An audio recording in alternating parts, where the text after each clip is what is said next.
Palo Alto Networks just reported their fiscal first quarter 2026 results, and the numbers are impressive. The cybersecurity leader delivered 16% revenue growth, beating expectations across nearly every metric. But there's more to this story than just strong quarterly performance. The company announced two major strategic moves that could reshape its future. In this analysis, we'll break down the financial results, explore what's driving the growth, and examine the company's ambitious plans for the AI era.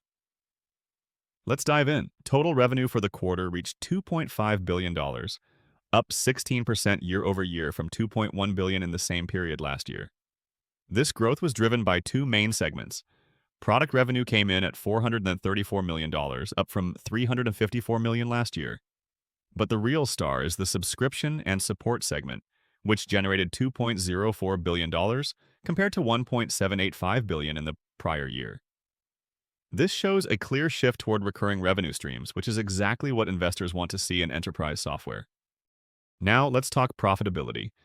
GAAP net income was $334 million, or 47 cents per diluted share. That's actually down slightly from $351 million, or 49 cents per share last year. However, the non-GAAP picture is much brighter. Non-GAAP net income reached $662 million, or 93 cents per diluted share. That's up significantly from $545 million, or 78 cents per share, in the prior year period. The company achieved a non-GAAP operating margin of 30.2%, up from 28.8% last year. This margin expansion shows the business is becoming more efficient as it scales. Let's look at the metrics that really matter for understanding the company's momentum. Next-generation security annual recurring revenue, or ARR, grew 29% year-over-year to $5.9 billion.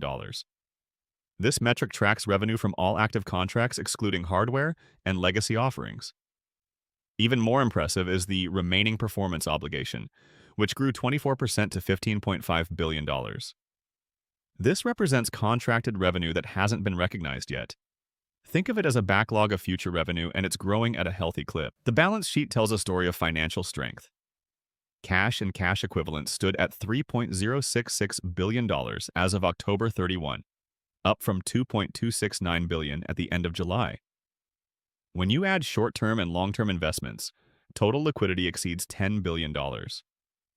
The company carries minimal debt and has $7.4 billion in current liabilities, largely consisting of deferred revenue. This represents cash collected upfront for services to be delivered later. It's a positive sign of customer commitment and provides working capital for operations. The company made headlines by announcing its intent to acquire Chronosphere, a next-generation observability platform. This comes on the heels of previous acquisitions of CyberArk and Chronosphere, as mentioned by CEO Nikesh Arora. The strategy is clear. Position Palo Alto Networks as the data and security partner of choice in the AI era. Observability platforms are crucial for managing complex AI data centers, helping companies monitor, troubleshoot, and optimize their infrastructure. This acquisition could open new revenue streams and deepen relationships with existing customers who are building out AI capabilities.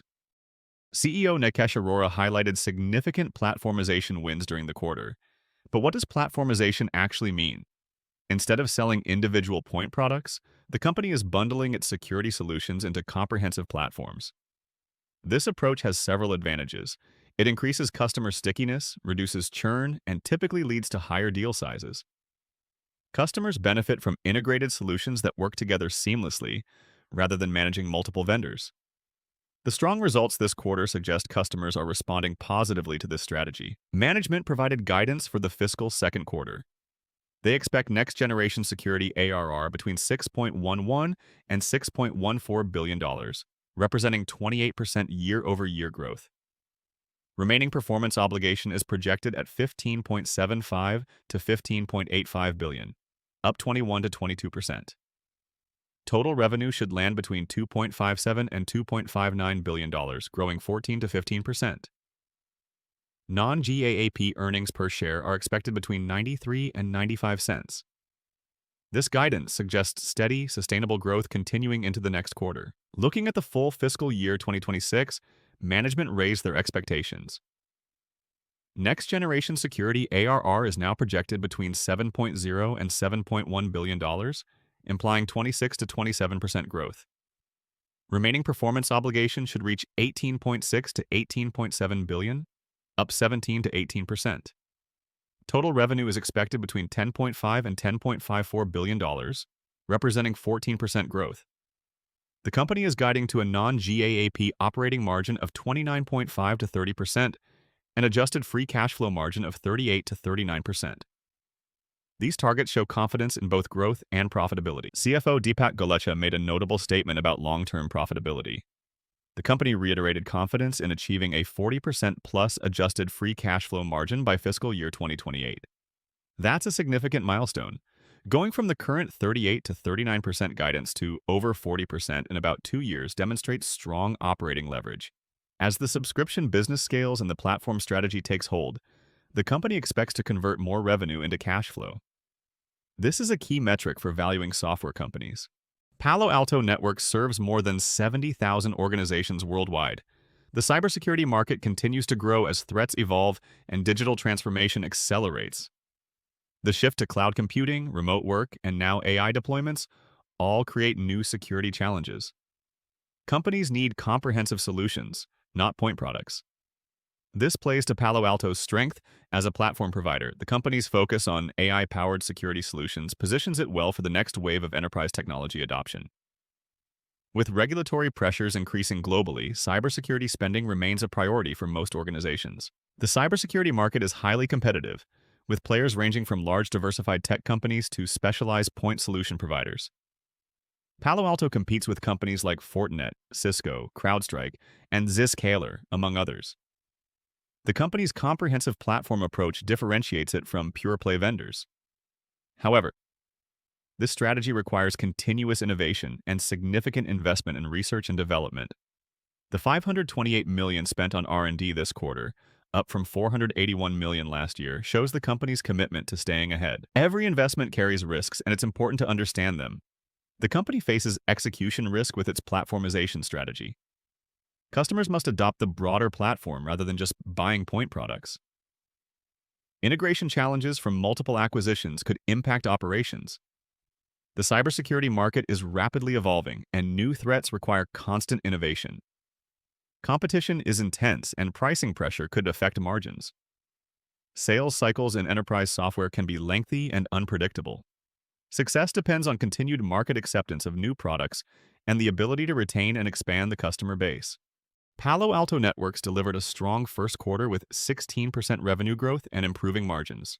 The next-generation security business is growing at 29%, showing customer adoption of the platform strategy.